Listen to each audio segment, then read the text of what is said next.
Selamat malam om-om, paman-paman dan mbah-mbah, khususnya pecinta center LED di Indonesia. Salam dulu, salam rahayu juga. Assalamualaikum warahmatullahi wabarakatuh. Ya, ada yang request untuk sedikit mengenai center yang bisa draining baterai ya. Jadi gampang menghabiskan baterai kalau tidak dipakai. Seperti sudah kita bahas kemarin, produk yang rejectnya Leoya itu rusaknya karena draining baterai. Nah, itu kita cari penyebabnya. Oke, sekarang kita menggunakan AVO yang manual ya, AVO yang jarum. Mereknya Heles, sekitar di bawah 100 lah untuk harganya, tapi bisa untuk buat main-main. Nah, AVO yang seperti ini, coloknya hitam itu mengeluarkan tegangan positif, dan coloknya yang merah itu mengeluarkan tegangan negatif. Nah, yang hitam positif, jadi kebalik ya, yang merah justru negatif, khusus di AVO yang manual seperti ini. Nah, berapa besar tegangannya? Itu adalah 3 volt sebesar baterai yang di dalam. Kalau baterainya di dalam cuma satu, berarti ya 1,5 volt. Kalau ada 2 baterai remote itu, berarti itu 3 volt. Kita coba.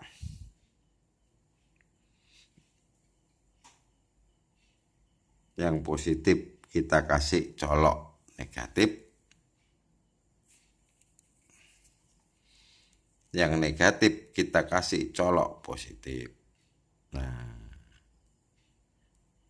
oke ya.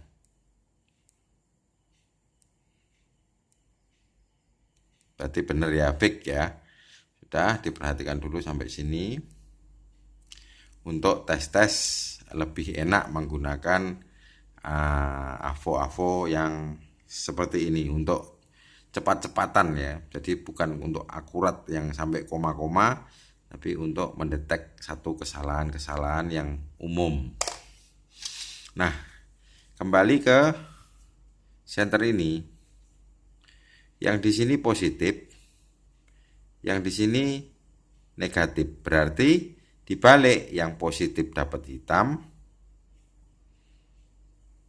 kita tekan di sini. Yang negatif kita kasih yang merah. Nah, dia sebesar itu untuk dia draining baterainya ya. Ini ohmnya sudah cocok. Berarti berkisar antara berapa ya, 80 ya, sekitar 80 ohm. Seperti itu, sehingga kalau baterainya dibiarin di sini dalam beberapa saat atau beberapa ya mungkin 1-2 hari, dia akan habis sendiri tanpa dipakai, karena dia ada bocor, ada parasitik kebalik.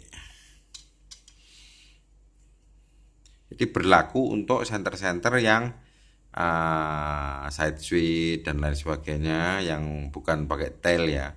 Kalau yang tail switch yang cetek-cetek itu biasanya dia draining baterainya karena ada tail switch yang nyala.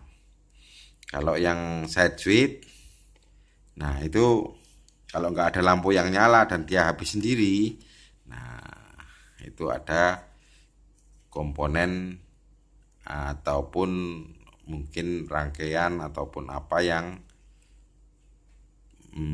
dia ada nilai hambatannya sehingga tegangan terbuang ke sana. Nah, seperti itu. Nah, misalkan kita ambil satu senter. Sebentar, taruh dulu coloknya. Nah, Kita tes apakah dia juga parasitik. Negatif di sini, negatifnya baterai, dan positifnya di sini. Tuh. Oh, nggak bisa kalau ini langsung nyala. Jadi yang side switch ya. Kalau ini langsung dites di drivernya. Bisa enggak dibuka? Waduh, sulit. Ntar saya carikan yang gampang. Yang gampang mana ya? Side switch, side switch. Ini mungkin ya. Nah, ini agak mudah. Ini tail switch. Kita lihat apakah dia bocor ya. Mestinya bocor, soalnya dia bisa nyalakan atau support untuk lighted atau lampu tail switch. Nah, kan? Nih, jadi ini ada bleedernya yang mengarah ke sana sehingga dia support tail switch yang pakai nyala seperti itu. Kalau yang side switch nanti kita coba. Side switch ini nggak bisa ya. Ini pakai lighted kan berarti harus ada bocoran atau ada bleednya sedikit, ada bleedernya memang. Mungkin dari fatnya atau dari apa? Usahakan bersih supaya tidak kena tangan dan nanti cemot kemana-mana. Oke. Side switch, oke, center kecil aja. Ini, oke ya, side switch. Kalau ini nanti ini kan posisinya kan lengket terus gini, tanpa dinyalakan. Ini kan kenceng. Nah, ini kalau dia ada hambatannya, berarti dia bocor atau parasitik, sehingga baterainya bisa habis meskipun tidak dipakai. Oke, negatif di negatif.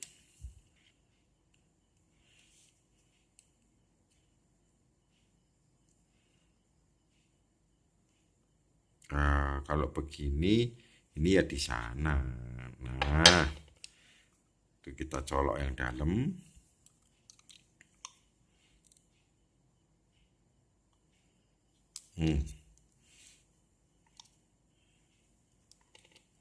Sulit. Ntar colok yang kutub positifnya menggunakan colok yang hitam. Tak, terus sini. Nah, dia cuman cek ngisi kapasitor terus turun lagi, sudah. Berarti dia tidak parasitik. Atau mungkin kita kalikan yang lebih peka lagi ya, kali 100 ohm.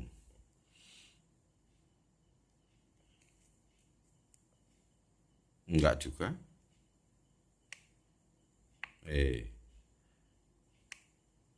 Oh, ke tombol. Kita dorong ke tombol di sana.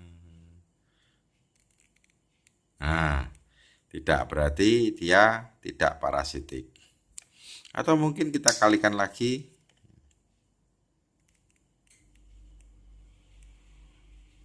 Tapi ini sudah kilo ohm ya. Sudah kilo ohm, jadi ya sudah. Mungkin ya makan sih ya, tapi sudah terlalu kecil untuk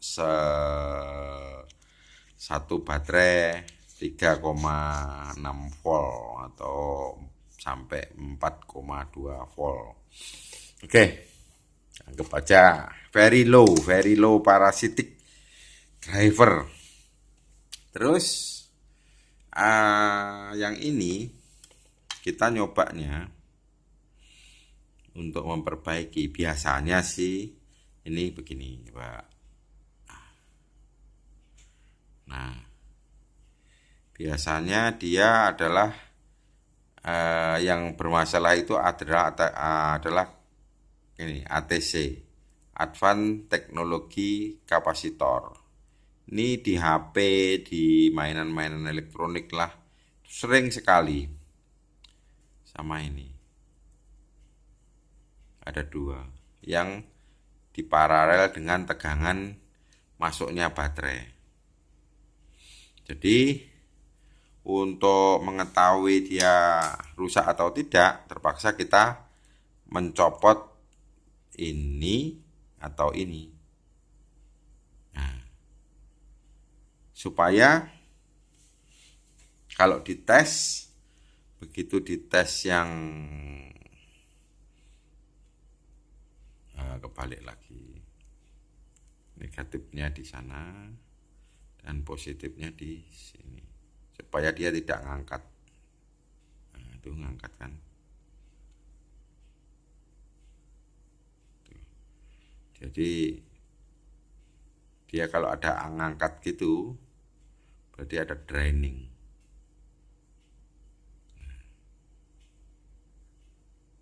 Oke. Sekarang kita coba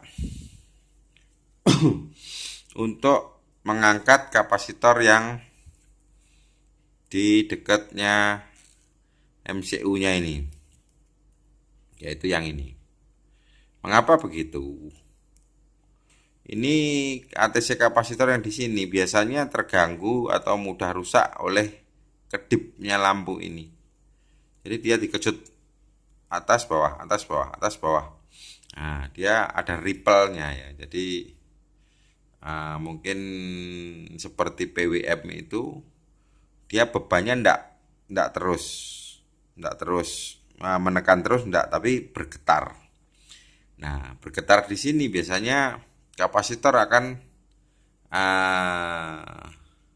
berat tugasnya.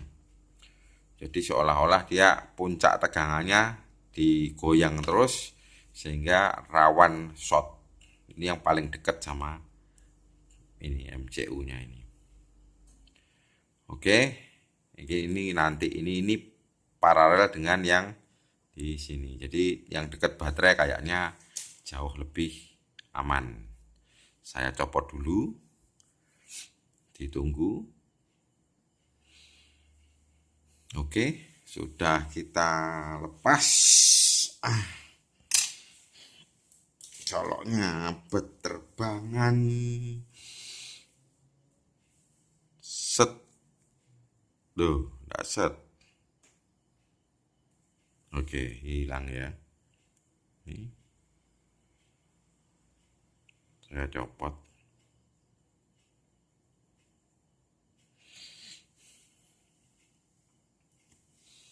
Terus kita tes lagi. Apakah dia masih short? Bentar. Set. Positifnya di sini, sedangkan negatifnya di situ. Tes loh, ya kan? Sembuh. Biasanya ATC itu yang di dekatnya PWM yang sering mati. Seperti itu, karena dia tegangannya sangat rendah dan membutuhkan nilai mikro atau nilai kapasitor yang lumayan tinggi. Jadi rawan sekali kalau tegangannya rendah. Oke, sudah sembuh, berarti tinggal penyakitnya adalah kapasitor yang ini. Nah, ini dia.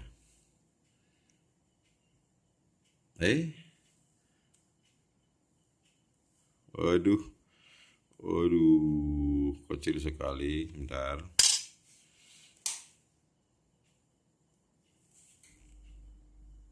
Nah, itu. Ini. Kita tes ya. Apakah betul? Taruh sini.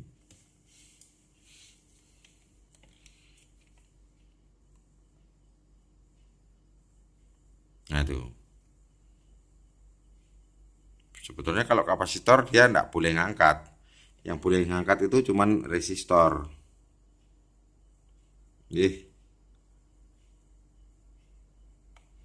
Sangat kecil, sulit. Ya tuh.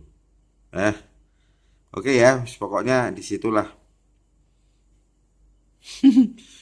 Terlalu kecil. Oke. Nah, kita carikan gantinya. Dan ini sudah sehat.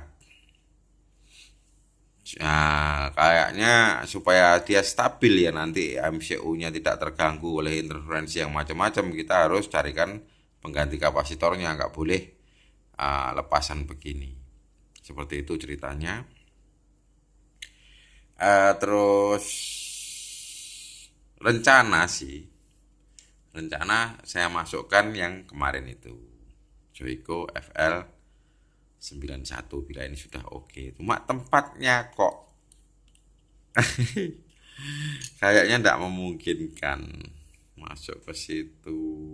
Kalau di sini kita ambil itu lampu-lampunya itu supaya bagus di tengah, dia kepentok terlalu ke atas. Sedangkan kalau dibalik, lampu-lampunya di tengah, yang itu, yang nyala warna-warni itu di tengah, lah ini kepentok ke bawah. Oke lah, nanti kita carikan akal dulu supaya bisa masuk sini. Ya kalau nggak bisa tetap pakai tempatnya yang aslinya. Sebetulnya kita ingin apa sih? Ini sudah bagus sebetulnya. Cuman kita ingin baterainya lebih gede. Kita bisa masukkan baterai lebih gede di sini. Juga pendinginan yang lebih oke karena ini aluminium juga lumayan tebal kan seperti itu. Jadi dengan pekerjaan yang agak lebih berat, saya kira lebih mumpuni bila casingnya aluminium. Kita pikirkan besok saja. Yang penting ilmunya untuk cari mengapa baterainya bisa drain sendiri dan kesalahannya seperti di kita copot ini tadi. Yang biasanya juga menjadi penyakit itu senter kepala boroid ya, yang itu berapa di 10 berapa. Sering sekali itu ATC-nya bocor sehingga begitu dia nggak dicopot baterainya, dia akan draining dan begitu kita akan menggunakan baterai pun sudah habis bersih. Dan bila charger kita tidak support untuk yang terkuras, biasanya baterainya kan suak atau rusak ya, karena tegangannya draining sampai di bawah 2,8 2,7 untuk aturan lithium ion dengan tegangan terendah seperti itu. Oke, paman-paman, terima kasih konten hiburan untuk kali ini. Besok kita carikan lagi sesuatu yang bisa kita untuk belajar bersama dan ya, paling tidak berguna gitu loh untuk kita angkat menjadi konten. Oke, sekian dulu konten kali ini. Selamat malam, sejahtera bersama keluarga di rumah. Juga selalu jaga kondisi, jaga kesehatan. Semoga dimurahkan rezekinya paman-paman, om-om dan mbah-mbah. Akhir kata, salam rahayu, juga assalamualaikum warahmatullahi wabarakatuh dan matur nuwun.